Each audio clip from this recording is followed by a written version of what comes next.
زما سباګون نوم دی، زه 15 کالو یم. 15 کاله عمر مې دی او د ایلې بنیر ته تعلق لرم. زه 15 کاله وم تقریبا او زه خو ماشوم وم، ما لوبې کولې. زه چېرته هتلې وم، هلته کې بجلي مان چېرته د وړاندې نه کرنټ ورکړی و. هغه مطلب 11,000 واټ و، نو زیات و. نو خو بیا مطلب هلته زه هسپتال ته بوستم، هغې نه پوهېدل، هغه ډاکټرز دې نه پوهېدل. نو هغې مطلب هغې لاسونه نور هم خراب کړل ماله. زه په ذریعه باندې کوکینګ کوم، تقریبا ټول کارونه زه خپل باندې کوم. روټۍ خورم، زه کپړې پریس کوم، انزیم شم، رایټینګ کوم او میک اپ کوم. ما ته په سټارټ کې ډېر پروبلمز وو.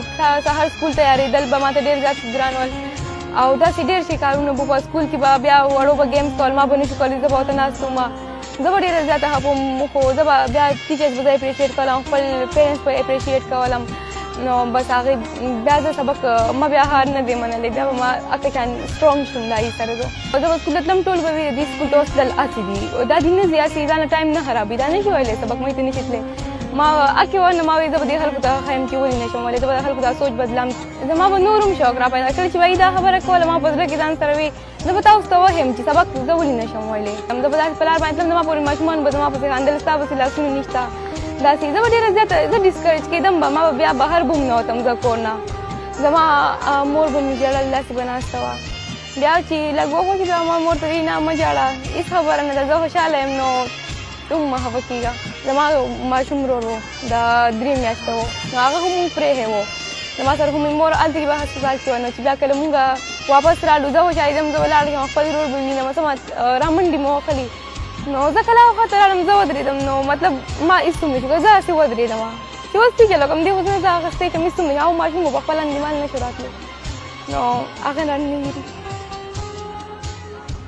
زه هم که نه په پاکستان کې ډېر خلک دی داسې ډسیبل خلک دی، هغې ډسیبل نه دي. زه هم هغې ته پته ولګي، هغې داسې هوپلیس دي، په کورونو کې ناست دي. نو زه ته هم تاسو ډسیبل نه، تاسو ډفرنټلی ایبل یای، تاسو ځان ډسیبل مه ګڼئ او هېچا نه هم ځان کم مه ګڼئ. تاسو سبق وایئ، د هغې دپاره انسپایریشن جوړېدل غواړم. او کوم مور پلار چې دي هغې چې مطلب وي چې تاسو سبق نه شئ ویلی، څنګه چې ما ته به روم بیا هلکې ډسکریج کولم به، نو هغې لکه شانتي نه دي پکار، هغې ته اپریشیټ کول پکار دي. هغې مخې ته تللی شي، څومره چې هغې غواړي تللی شي.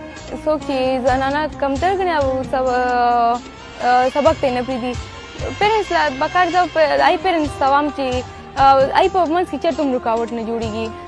زه خو رومبی اعلی تعلیم حاصلول غواړم په پاکستان کې، دنده هم د پاکستان نه بهر هم، او زه بهر پوره دنیا کتل غواړم، دا یا کلچر لیدل غواړم چې بهر ملک هغې څنګه یي، مونږ څنګه یو، د هغې سره د پاکستان کې چینجز راوستل غواړم. زما مور، زما پلار، زما پوره فیملی، زما خویندې ورونه، ریلیټیوز ټول ما سبق دپاره ډېر سپورټ کوي. مطلب هغې هم دا سوچ دی چې ته خپل انډیپنډنټ لایف بیا تېروی شي، نو د هغې د وجې نه هغې زه ډېر سپورټ کړي یم، د هغې په وجه باندې دلته کې یم. په ښځو باندې چې کوم تشدد کېږي، نو زه غواړم چې هغې لپاره اواز اوچت کړم.